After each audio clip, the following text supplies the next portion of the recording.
آدمخواری. تصور از آدمخواری؟ اگه چیزی خاصی در ذهن من آدمخواری اینجا آدمخواری نوشتیه. هیچ حیوانی نیست که مثلا بیادر همنوع خود بخوره نه؟ مانند شیر و بیادر بگم هر حیوان دیگه یک نام ببری. سلام، امیدوارم هر جایی که هستید سالم و تندرست و صحتمند باشید. از این به بعد گزارش‌های هفتگی و سایر برنامه‌های ما را در صفحات مجازی یوتیوب، فیسبوک و اینستاگرام دنبال کنید. اما امروز آمدیم با یک موضوع متفاوت. شاید در اول تعجب کنید که چرا این موضوع را انتخاب کردیم. پس تا آخر از گزارش با ما همراه باشید تا نتیجه را در انتها با هم دیگه ببینیم. در سالهای پایانی قرن 11 میلادی شخصی در جزیره های آنتیل میان آمریکای جنوبی و آمریکای شمالی به قومی به نام کاریابی به نام کارائیب برخورد که میانشان خوردن گوشت انسان رسم بود.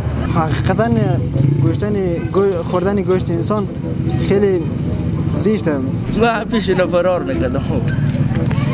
والا اونجا دیگه پشت راه نجات میگشتیم.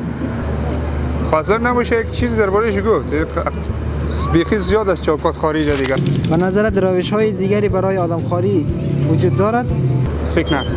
بله 100% دیگه، بالخصوص در افغانستان آدمخواری 100%. بغیر از این نیست که بیادر مستقیم بری آدم بیادر بخوره. برای آدمخواری غیبت وقت پشت سر یک نفر گپ میزنی از آدمخواری بدتره.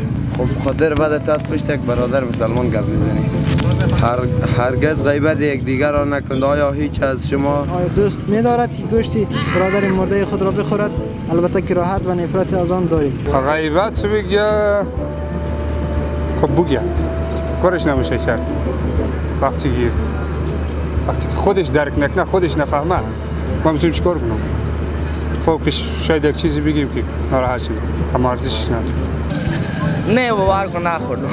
خب 100% آدم دق میشه، فهمیدی؟ از کسی که سرش اعتماد داره و چی داره برای چی کنه غیبت بگه، دوست، فامیل، هر کی باشه.